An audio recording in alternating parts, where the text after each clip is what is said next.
کہ जो लोग खुदा के हैकल का काम करते थे उनसे पैसे का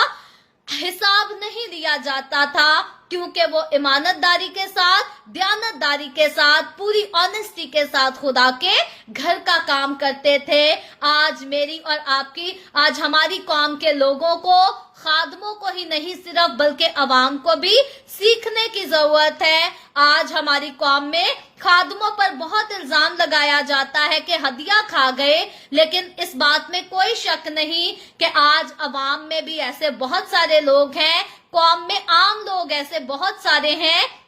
जो कि खुदा के घर को लूटना पसंद करते हैं। हदिया उतना खुदा की हजूरी में लेकर नहीं आते जितना खुदा के घर से बटोरने की कोशिश करते हैं। अगर मैं कहूं कि ये मेरा जाती एक्सपीरियंस है, हमें न जाने कितनी कॉल्स आती हैं पाकिस्तान से कि हम बहुत गरीब हैं, हमारे पास खाने पीने के लिए कुछ नहीं है सिस्टर, आप हमें डोनर्स ढूंढ कर दें ताकि हम संडे स्कूल का काम कर सकें, ताकि हम चर्च चला सकें। तो फिर अगर उनसे पूछा जाए कि आपको ये कॉलिंग बचपन से मिली है या अभी खुदा के रूह की तरफ से आपको आगाही आई है, तो वो कहते हैं नहीं सिस्टर, ऐसी बात नहीं है। आसपास इतने सारे हमने गरीब पादरियों को देखा है जो पहले बहुत गरीब थे, अभी उनको बाहर के डोनर्स मिल गए हैं, तो अब उन्होंने अपनी अपनी कारें भी रखी हैं, अपने अपने घर भी खरीद लिए हैं। तो हम भी चाहते हैं कि हम भी अब जो है खिदमत करें, और इसी तरह आप हमें सिस्टर वहां से डोनर ढूंढ कर दे। अगर आप सपोर्ट नहीं कर सकती,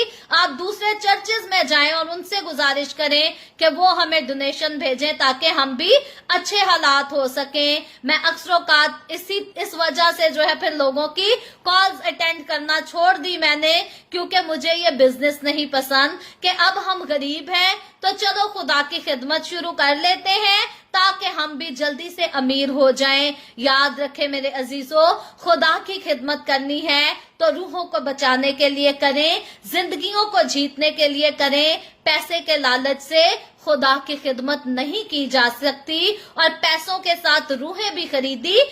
नहीं जा सकती। ऐसे खादमों से इम्प्रेस होना छोड़ दें जो सिर्फ पैसे के लिए खुदा की खिदमत करते हैं। मैं कई बार कहती हूँ, मैं ऐसे बहुत सारे खादमों को बाय नेम पर्सनली जानती हूँ जिन्होंने अपनी उम्र भर ना पैसे का लालच किया, ना घर का लालच किया, ना गाड़ी का लालच किया, सादा सी जिंदगी गुजारी और हजारों लोगों को उन्होंने तौबा के लिए तैयार किया, हजारों लोगों को खुदावंद के पास लेकर आए। खुदावंद ऐसे खादमों को पसंद करता है, और जैसे बाइबल मुकद्दस में लिखा है कि खुदावंद अपने लिए ऐसे परस्तार ढूंढता है जो बाप की परस्तिश रूह और सच्चाई से करे,